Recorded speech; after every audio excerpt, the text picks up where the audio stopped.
Hey everyone and welcome to a new video, it's Federico here. In this lesson we are introducing 3D graphics with Max and Jitter. So we're going to leave for the moment the world of videos and images processing, and we're going to talk about how we can create completely synthesized images and 3D worlds out of our imagination. So this video and the next ones are going to give you all the instruments you need to create your beautiful 3D scenes, interactive installations, particle system, all this sort of cool stuff. And we will start from the very basics. No previous knowledge is assumed, apart of a bit of general computer knowledge and a general Max knowledge. So if you are interested in bringing your knowledge about Max and computer graphics to the next level, this video is exactly for you. So without any further ado, let's jump into it. But before we start, let's see what happens inside our computer when we tell it to draw some 3D graphics on our screen. So what we're actually doing is to tell the GPU that we would like to have some images drawn on the screen. So how do we send this data to the GPU? Well, we send it in like packages of data. We can think about this data in the same way we thought about jitter matrices, so as arrays of values. And these values will contain, for example, the X, the Y, and the Z coordinates for each vertex of a 3D shape. So let's imagine we want to draw a cube, right? So we pass these data, these points in space, through these data packets that go to the GPU. So we have to think that we have our 3D world with three axes, the Y axis, the X axis, and the Z axis, and they go either positive or negative. Like for example, this will be the negative Z, this will be the positive Z, this will be the positive X, this will be the positive Y, right? This will be the negative X, that will be the negative Y. So we have to think that these data that we send to the GPU represent points in this three-dimensional space, right? Each of these points has an X, Y, and Z coordinates, just three numbers that represents where this point is in the space. Then what the GPU does is that it takes those points and unites them to draw the shape that we requested. So for example, this will be a cube. So this is what happens when we draw a 3D shape with our computer. It doesn't matter the program, this is mostly always what is going on. There is the data which is on the CPU, and then we send it to the GPU, and the GPU takes those numbers, those values, which are the positions of the vertices, and draws them on the screen as a 2D image, right? Because what we see in the screen, in the end, is just a 2D image. Let's say this is our screen. Our screen is two-dimensional, right? So this is going to be transformed by the GPU from three numbers that represent a point in a 3D world to a 2D image that we can see and interact with. So that's what's going on. So let's now get into Max and see how we can do this using Max. So the first object we need if we want to draw 3D graphics with Max is the JIT world, right? Because as we said in the previous lessons, a JIT world creates this OpenGL context, and OpenGL is what Max uses to send these informations that we talk about to the GPU. So some programs will use Vulkan, some programs will use Metal, which is Mac only, and some other programs will use OpenGL, some other programs will use DirectX, right? These are all libraries, so APIs that we can use to send instructions from our application, which in our case is Max, to the GPU. So the first object we need is the JIT world, which creates this OpenGL context because Max appears to use this OpenGL library. So let's set a couple of attributes to the JIT world, like floating set to 1. This will make the window appear on top of our patcher. Then let's set the size of this window to something a bit smaller, and then let's enable our JIT world by default. So by default, the JIT world is already running. And as we said in the previous lesson, JIT world will have a refresh rate of 60 frames per second. So it will try to render 60 frames each second, right? This is the JIT FP SGUI object, which will give us the frequency of whatever message comes inside per second. So from the middle output of the JIT world, we get this bang message at each frame. So this is what is getting measured here.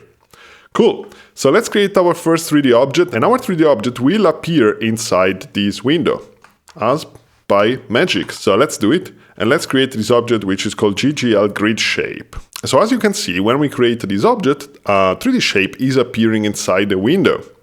just like that, without having to connect this to the JIT world. We don't need it to connect it to anything. This object is implicitly connected to the JIT world by its draw2 attribute. So if we go here and inspect the draw2 attribute, you can see that it's been set to a value.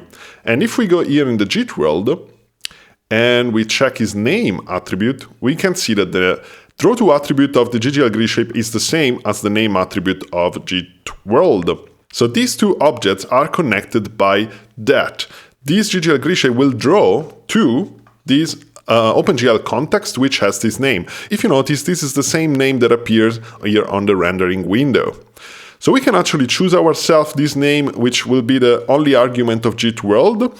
So we can say that this world is called my world or something, right? This is just an arbitrary name. You can choose whatever name you want. And now the GGL grid shape automatically changed to draw to my world. So automatically every GGL object will try to draw itself to the closest GL context that it will find. So the GGL grid shape now draws to my world. If we change this attribute and set it to whatever, like a GGL context that doesn't actually exist, you will see that the GGL grid shape will try to render to that context. That context actually doesn't exist, so it will not render anywhere, right? So we should tell it to render to my world. And we can set this also as an argument. This again will be the only argument of GGL grid shape, which is the rendering context. Okay, so we can either set it as an attribute like draw2, or we can just set it as an argument for the object. Great. So what is happening here is that the GGL grid shape contains this data that we were talking about. So position of the vertices, color of the vertices, and a bunch of other things that we will talk later about. And this data is sent from the application, which is Max, to the GPU. So the GGL grid shape is a container for this data. So we can say that this object contains rendering informations about a 3D object that will draw to the rendering window. So when I'm talking about object, I either mean a max object like JIT world or the plus operator or the floor number, or I mean a 3D object rendered to the window. Okay, so don't be confused. It will mostly depend from the context we are talking about. So this object should actually represent a sphere. The GGL grid shape, in fact, has an attribute which is called shape, and as you can see, is by default set to sphere. There is a bunch of other shapes like torus, cylinder, cube, and so on, but actually, this doesn't look like a sphere, right? And that's because this object is actually too big. It's covering almost the whole window, right? So we need to transform this object. So what does it mean that we have to transform it? So when we transform something in geometry or 3D graphics, which is basically geometry applied, what we mean is that we are either translating it, so changing its position, or we are rotating it, or we are scaling it. Okay, these are the three possible transformations that we can apply to a geometry. So in this case, since the object is too big, we probably want to scale it down, right? So the GGL grid shape has a scale attribute, but we can also change it using a message. And what I'm going to do is to give to this message a single value, flow num, and the default scale will be 1. So if we set it to 1, this is going to be the default scale. And so if we want to make it smaller, we can just set it to a number smaller than 1. And now we see that our sphere, which actually looks like a circle, gets smaller. We could also choose to move this object by changing its position attribute. So we will translate it. As you can see, it has a position attribute. So we can change the X position of this object. Whoops. Let's actually change it using a pack object, so we have a bit more control. And by default, the position will be 0, 0, 0, so in the center of the world. And we can move it, for example, on the x-axis. And if you notice, 0, 0, 0 will be the center, and if you go with negative number, it will move toward the left, and if you go with positive number, it will move toward the right. And that's because, as we said here, the world in Max is organized like this. Plus x will be on the right, minus x will be on the left, plus y will be up, and minus y will be down, and then plus z will be in toward the screen, and minus Z will be away from the screen. So we can change his Y position, we can change his Z position. And if you notice, when we are changing a Z position, it's like if we are scaling it, right? Because we are moving it farther or closer to the camera. Let's go back to 0, 0, 0. Great. So one thing now is that this object doesn't look like a sphere at all, right? It looks more like some flat circle. So what we want to do is to have this object interact with the lighting, because at the moment there is no light. Every vertex of this object has just a single color, while to have the sense of a 3D shape, we want to have some sort of light interaction. So let's go inside the GGL grid shape and set this attribute, which is called lighting enable, to 1. And there we go.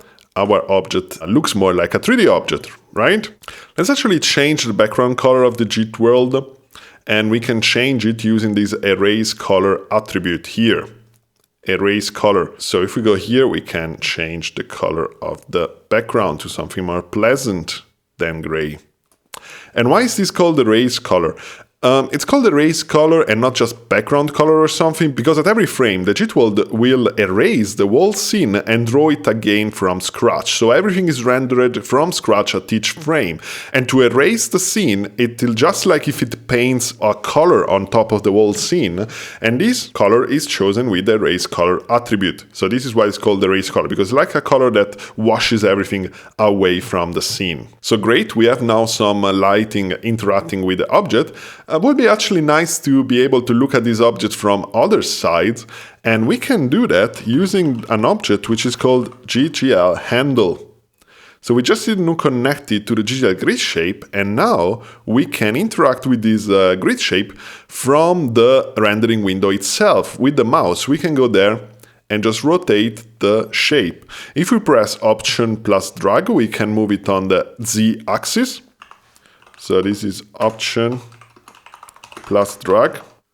And if we press Command plus drag, we can move it on the XY plane, right? We can even set an auto rotate attribute for the GGL handle to 1. So if we give it a little nudge, this object will start to automatically rotate by itself, which is pretty cool. Now, if you notice, this sphere is actually not really a sphere, right?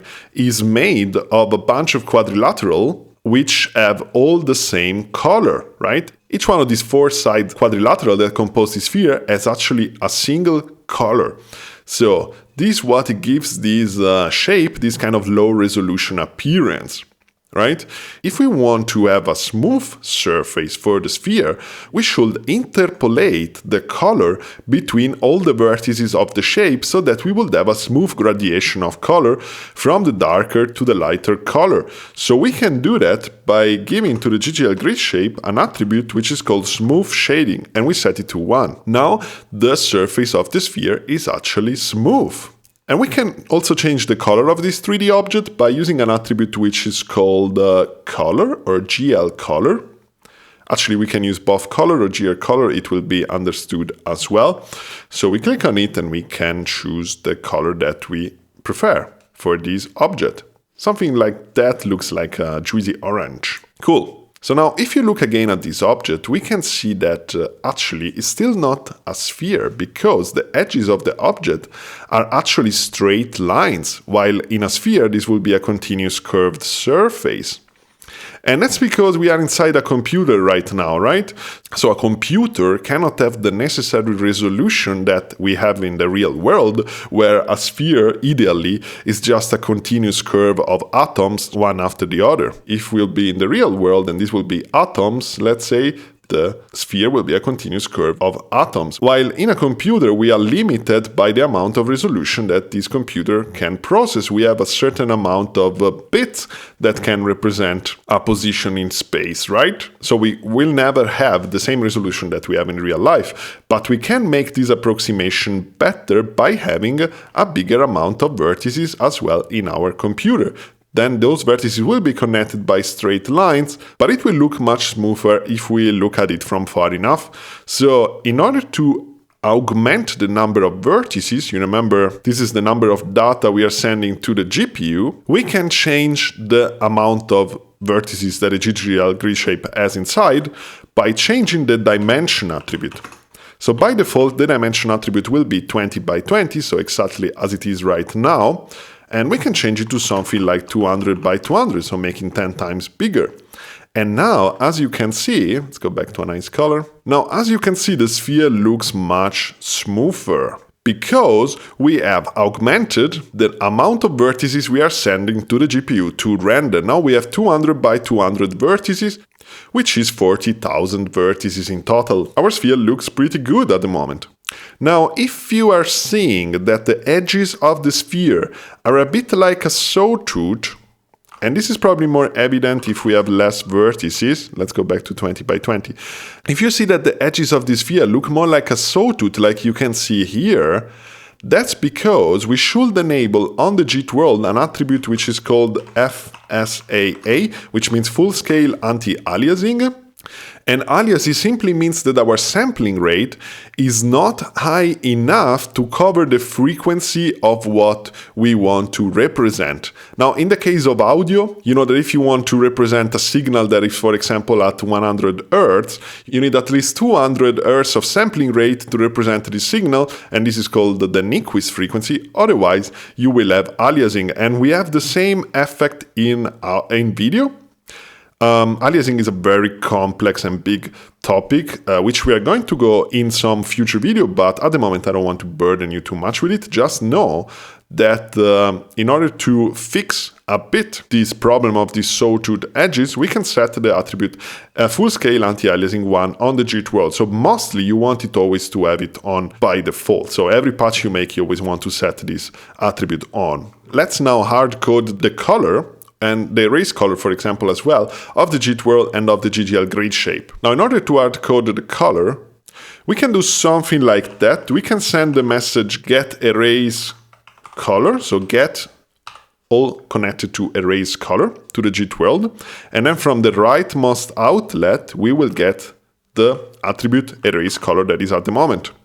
So let me choose a nicer color, feel like this, then I click here, erase color, I just copy what's outputted here, and then I just write it hard-coded, we say in programming, hard-coded to the JIT world in this way, with the @ character for the attribute, and then I just pass the erase color. So we can do the same thing with GGL grid shape. Instead of saying erase color though, we just say get color. So we click on it, we see what comes out of the rightmost outlet, and this is the color that is at the moment assigned to the grid shape, so I just copy that. And now we have our color assigned to the grid shape. We can also set a scale, so every time we open this patch, this scale will be always set to 0.5. And notice that the scale attribute actually takes 3 inputs. So if we go here and check the scale attribute of GGL grid shape, you can see that it has actually 3 values. And that's because each one of those values will scale a different axis. So this will be the x-axis, this will be the y-axis of the shape, and this will be the z-axis of the shape. And we can scale them independently. So we could have a stretched sphere, stretched on the z-axis, we can do whatever we want, but if we send a single value to the scale attribute, this will scale at the same time the x, the y, and the z-axis. So we can have this attribute in these kind of 2 flavors. Nice. And of course, we can connect those values to whatever stream of data we would like to have. So for example, we can go into Vidsy here, get into the generate modules, get like the follower module, place it somewhere here, connect it to some audio input like my microphone input with the ADC, set this on. This is analyzing and following the amplitude of the audio as input. We can get, for example, the bass frequency and connect it to the scale. And we have an audio reactive 3D shape. This is a very basic effect. We can have much more nuanced things, but this is just to show you that every one of these attributes can be controlled using whatever stream of data that you want. So I'm going to stop the audio. Now, the last thing I want to show you in this lesson is that we can draw the vertices. You remember the vertices are the points in 3D space that make up our shape. We can draw them in 3 different ways. So als points, as lines or as filled triangles. This will allow us to understand exactly what a shape is, I believe. So we can trigger these three different drawing modes from the GGL grid shape using an attribute which is called poly mode. And poly mode takes two values. One is for the front face, one is for the back face, but don't worry too much about it at the moment. We will use the same value both for the front face and for the back face. So if we go 0, this is the filled triangle mode. If we go with 1, this will be the wireframe mode, so the lines. Let's give it a try. And there we go. As you can see, this shape is now drawn as lines. So each one of the vertices, which are the points where the lines meet, it's connected to a line. Okay, and we can also change the width of those lines by getting the attribute line width, and then we can change it to something higher, right? So we have a better view of what's going on. And then if we go in 2, so the third mode, this will be the vertices represented as points. And by default, the points are really small. So let's create another attribute inspector attribute object here. And let's go with point size. And let's set it to something bigger. And now we can see the shape represented as points. And this is exactly these points that we see in the window.